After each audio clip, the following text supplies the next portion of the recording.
अब हम शुरू करते हैं विवेक चूड़ामणि का 10वां भाग। इसमें गुरु कहते हैं कि अब हम तीन तत्वों यानी कि जीव, ईश्वर और जगत के पारस्परिक संबंध को समझेंगे।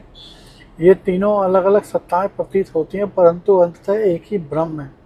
जैसे एक ही जल, बर्फ, भाप और तरल तीनों रूपों में दिखता है, परंतु सार एक ही है, वैसे ही ब्रह्म चेतना जीव, ईश्वर और जगत के रूप में प्रतीत होती है। पहले जीव के बारे में बताते हुए गुरु कहते हैं कि जीव वह है जो मैं कहता है, व्यक्तिगत चेतना जो देह मन से युक्त होकर सीमित दिखती है। जीव की उपाधि है सूक्ष्म शरीर यानी कि प्राण, मन, बुद्धि, अहंकार। इस उपाधि के कारण जीव स्वयं को सीमित, अल्पज्ञ और बद्ध मानता है, परंतु यह उपाधिजन्य भ्रम है। जीव वास्तव में ब्रह्म ही है, केवल उपाधि के कारण सीमित दिखता है। ईश्वर वह ब्रह्म है जो माया से युक्त होकर सृष्टि, स्थिति और प्रलय करता है। ईश्वर की उपाधि है माया जो सत प्रधान है। ईश्वर सर्वज्ञ है, सर्वशक्तिमान है और सर्वव्यापी है। ईश्वर माया का स्वामी है, माया उससे प्रभावित नहीं करती, जैसे जादूगर अपने जादू से प्रभावित नहीं होता। ईश्वर और जीव दोनों ब्रह्म ही हैं, अंतर केवल उपाधि का है। जगत व समस्त दृश्य विश्व है, यानी कि पहाड़, नदी, आकाश, प्राणी, पदार्थ, सब कुछ। जगत ईश्वर की सृष्टि है, ईश्वर की माया का विस्तार। जगत व्यवहारिक दृष्टि से सत्य है, हम इसमें जीते हैं, इसका अनुभव करते हैं, परंतु पारमार्थिक दृष्टि से यह ब्रह्म ही है, नाम रूप के कारण भिन्न दिखता है। जीव और ईश्वर में जो भेद दिखता है वो उपाधि का भेद है, सार का नहीं। जीव की उपाधि अल्प और मलिन है, इसलिए वह अल्पज्ञ और सीमित दिखता है। ईश्वर की उपाधि शुद्ध और विशाल है, इसलिए वह सर्वज्ञ और असीम दिखता है। जैसे एक ही सूर्य गंदे जल में धुंधला दिखता है और स्वच्छ जल में स्पष्ट दिखता है। सूर्य एक ही है, बस जल का भेद है। फिर बताते हैं कि जीव और ईश्वर मूलतः एक ही ब्रह्म चेतना है। जब उपाधियां दोनों की हटा दी जाती हैं तब दोनों में कोई भेद नहीं रहता। जैसे घड़े का आकाश और मठ का आकाश, दोनों आकाश एक ही हैं, घड़ा और मठ की उपाधि अलग अलग है। उपाधियों को हटाने पर आकाश एक है, वैसे ही जीव और ईश्वर की उपाधि हटाने पर ब्रह्म एक है। गुरु बताते हैं कि जीव की तीन अवस्थाएं हैं। पहली है विश्व यानी कि जागृत जगत का जीव, जो स्थूल जगत की भोगता है। और दूसरी है तेजस यानी कि स्वप्न अवस्था का जीव, जो सूक्ष्म जगत यानी मन की रचना का भोगता है। फिर तीसरी है प्रज्ञा यानी कि सुसुप्ति अवस्था का जीव, जो कारण शरीर में अव्यक्त रूप से स्थित है। ये तीनों एक ही जीव की तीन अवस्थाएं हैं। जैसे एक व्यक्ति में बचपन, युवावस्था और वृद्धावस्था आती है, बिल्कुल वैसे ही। जैसे जीव की तीन अवस्थाएं हैं, वैसे ईश्वर की भी तीन अवस्थाएं हैं। विराट यानी कि समष्टि स्थूल जगत का स्वामी, सभी जीवों के स्थूल शरीरों का समुच्चय। हिरण्यगर्भ यानी कि समष्टि सूक्ष्म जगत का स्वामी, सभी जीवों के सूक्ष्म जगत का समुच्चय। और ईश्वर यानी कि समष्टि कारण जगत का स्वामी। जीव व्यष्टि है यानी व्यक्तिगत है, और ईश्वर समष्टि है यानी कि सामूहिक है। व्यष्टि का अर्थ है व्यक्तिगत और समष्टि का अर्थ है सामूहिक। जीव व्यष्टि है, एक व्यक्ति का अनुभव। ईश्वर समष्टि है, संपूर्ण ब्रह्मांड का अनुभव। जैसे एक लहर समुद्र की एक छोटी सी अभिव्यक्ति है और समुद्र शहरे सभी लहरों का समुच्चय। लहर और समुद्र दोनों में जल है, वैसे ही जीव और ईश्वर दोनों ब्रह्म ही हैं, एक व्यष्टि का रूप और दूसरा समष्टि का रूप। जीव का बंधन उसकी अल्पज्ञता के भ्रम में है। जीव सोचता है मैं सीमित हूँ, मुझे सब कुछ नहीं पता, मैं कमज़ोर हूँ। यह सोच यानी कि उपाधि देह मान के कारण है। जब उपाधि की सीमा को आत्मा की सीमा मान लिया जाता है तब बंधन है। यह जब यह जाना जाए कि उपाधि सीमित है और मैं असीम, तब बंधन का भ्रम टूटता है। ईश्वर की उपासना का प्रयोजन है चित्त शुद्धि और भक्ति भाव का विकास। जब साधक ईश्वर को सर्वव्यापी, सर्वज्ञ, करुणामय मानकर उपासना करता है तब उसके अहंकार कम होता है और मन शुद्ध होता है। यह उपासना अंततः ज्ञान की ओर ले जाती है। जब साधक समझता है कि जिस ईश्वर की वो उपासना कर रहा है वही उसका वास्तविक स्वरूप भी है। फिर ब्रह्म के बारे में बताते हुए गुरु कहते हैं कि ब्रह्म को दो दृष्टियों से देखा जाता है, सगुण और निर्गुण। सगुण ब्रह्म यानी कि माया युक्त, गुणों से युक्त, यह ईश्वर है, उपासना का विषय। निर्गुण ब्रह्म यानी कि माया रहित, गुण रहित, यह परम सत्य है, ज्ञान का विषय। दोनों एक ही ब्रह्म है। जैसे एक ही जल लहरों के रूप में सगुण होता है और शांत सागर के रूप में निर्गुण देखा जा सकता है, वैसे ही जगत की उत्पत्ति का क्रम इस प्रकार है। ब्रह्म से माया, माया से आकाश, आकाश से वायु, वायु से अग्नि, अग्नि से जल और जल से पृथ्वी। फिर इन पांच भूतों का पंचीकरण यानी कि मिश्रण से स्थूल जगत बनता है। यह क्रम सृष्टि का है। प्रलय में यह क्रम उल्टा होता है। पृथ्वी जल में, जल अग्नि में और अग्नि वायु में, वायु आकाश में और आकाश ब्रह्म में विलीन हो जाता है। पंचीकरण का अर्थ है पांच भूतों का मिश्रण जिससे स्थूल जगत बनता है।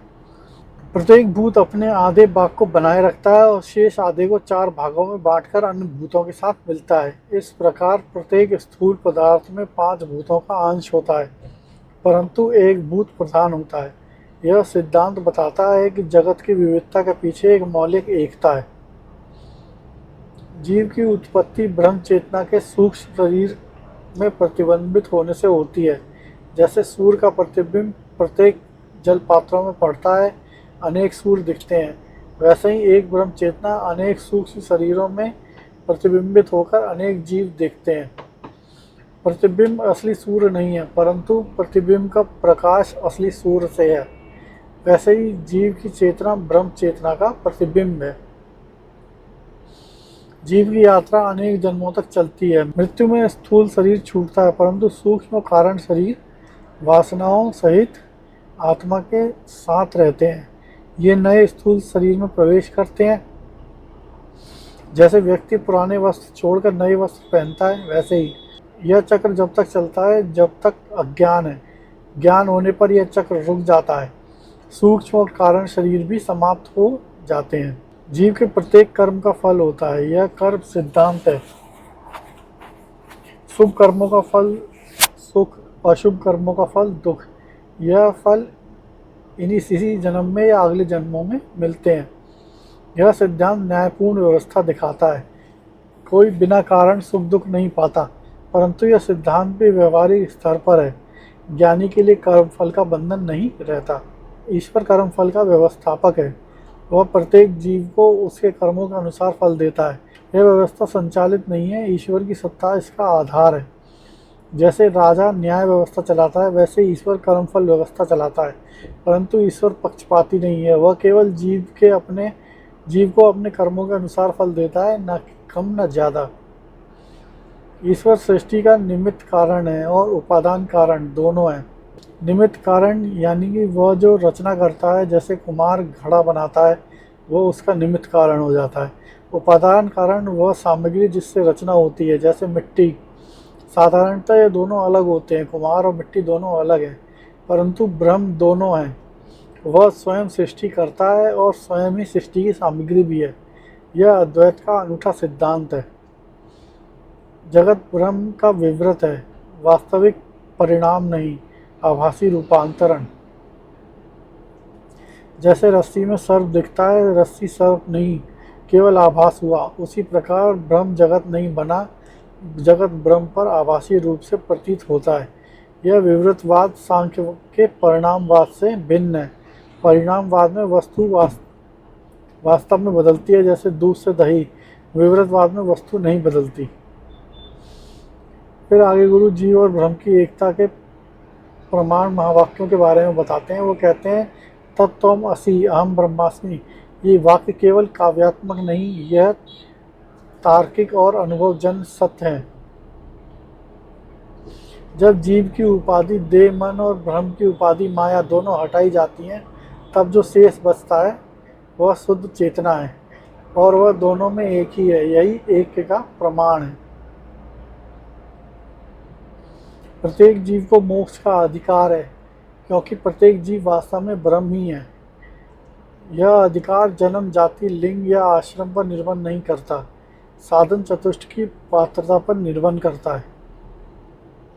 जैसे सूर्य का प्रकाश सबको समान रूप से मिलता है, परंतु जो खिड़की खोलता है उसे ही प्रकाश के दर्शन हो पाते हैं, वैसे ही ब्रह्म प्रकाश सबके लिए संभव है। जो साधना का द्वार खोलता है उसे ही यह मिलता है। जगत ईश्वर की लीला है, यानी कि खेल है। यह खेल किसी प्रयोजन से नहीं है। जैसे बच्चा बिना किसी विषय के कारण खेलता है, आनंद के लिए खेलता है, वैसे ही ईश्वर की सृष्टि भी आनंद स्वरूप ब्रह्म की स्वाभाविक अभिव्यक्ति है, किसी आवश्यकता से नहीं। यह दृष्टि जगत को हल्का बनाती है। जगत कोई गंभीर समस्या नहीं, बल्कि ब्रह्म की लीला है। जगत सापेक्ष रूप में सत्य है, ब्रह्म की अपेक्षा मिथ्या और स्वप्न की अपेक्षा सत्य। यह सत्यनत मिथुन है, सत्य और असत्य का मिश्रण। नाम रूप से असत्य है, परंतु नाम रूप से प्रकट भी। नाम रूप असत्य है, परंतु जो नाम रूप में प्रकट है वह चेतना सत्य है। जैसे सोने के गहने का आकार बदलता है, परंतु सोना नहीं बदलता, इसी प्रकार इस विवेक जगत को न पूर्णतः नकारना है, न पूर्णतः स्वीकार करना है, बल्कि इसके सार को पहचानना है। अंततः जीव, जगत और ईश्वर तीनों एक ही ब्रह्म सत्य के विभिन्न रूप हैं। जीव व्यक्तिगत चेतना का रूप है, जगत विश्व दृश्य विश्व का रूप है और ईश्वर सृष्टि नियंता का रूप है। तीनों उपाधि भेद में अलग दिखते हैं, पर सार में एक ही हैं। जब ये त्रिविध एकता अनुभव में आती है, तब न जीव अलग रहता है, न जगत और न ही ईश्वर, केवल एक अखंड ब्रह्म।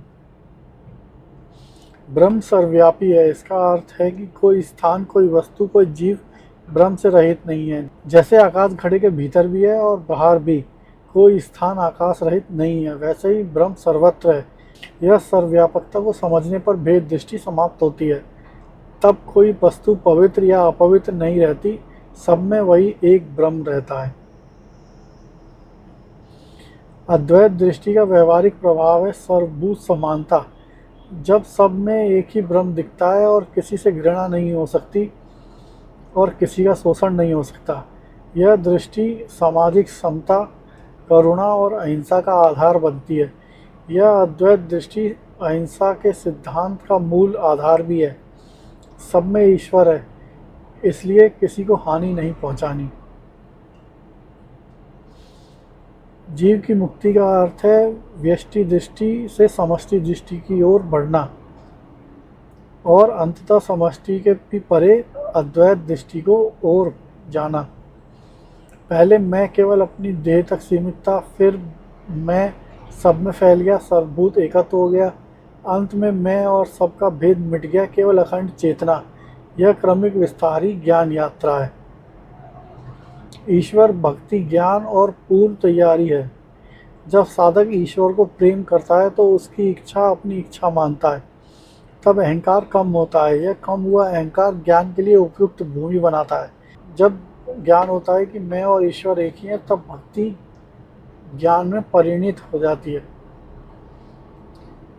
भक्ति का अंत ज्ञान में है। ज्ञान भक्ति को नकारती नहीं, पूर्ण करती है।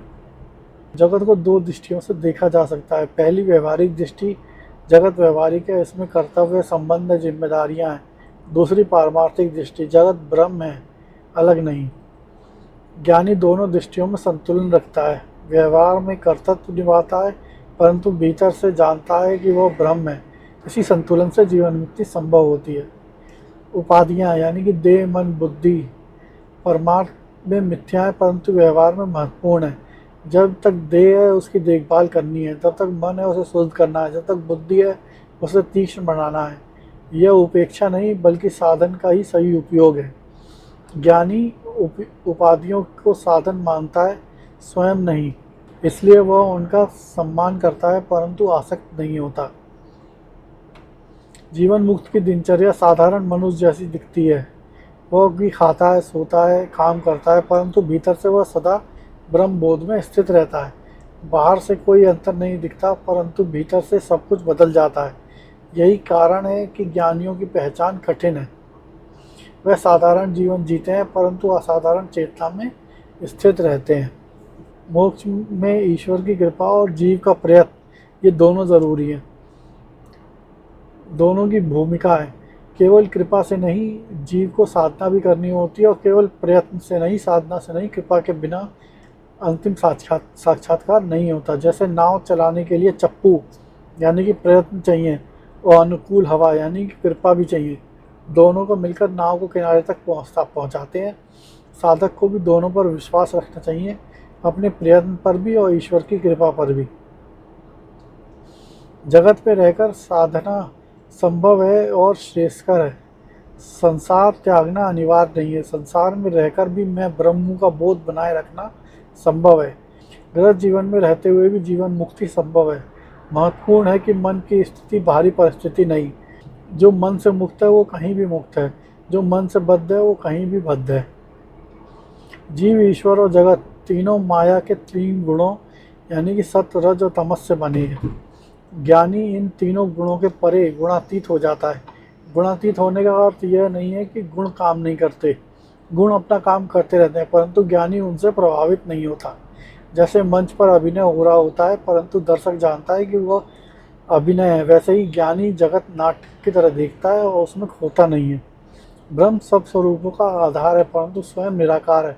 जैसे मिट्टी सभी पात्रों का आधार है परंतु मिट्टी को अपना कोई निश्चित आकार नहीं, वह जिस सांचे में ढाली जाती है वो उसका आकार ले लेती है, वैसे ही ब्रह्म सब रूपों में जीव, ईश्वर और जगत इन तीनों का आधार है परंतु स्वयं निराकार और निर्विशेष है। जो रूप है वो माया के कारण है, ब्रह्म के नहीं। जीव की अंतिम पहचान यह है कि मैं वह चेतना हूँ जो देह, मन, बुद्धि को प्रकाशित करती है परंतु स्वयं इससे भिन्न है। यह चेतना ही ब्रह्म है और ईश्वर है। जीव का अंतिम पहचान यह है कि मैं वह चेतना हूँ जो देह, मन, बुद्धि को प्रकाशित करती है परंतु स्वयं इससे भिन्न है। यह चेतना ही ब्रह्म है, ईश्वर है, जीव की वास्तविक रूप स्वरूप है। यह पहचान बौद्धिक स्तर पर शुरू होती है और साधना के माध्यम से अनुभव में परिणित होती है। जब यह पहचान पूर्ण होती है तब जीव भाव समाप्त हो जाता है, केवल ब्रह्म भाव रहता है।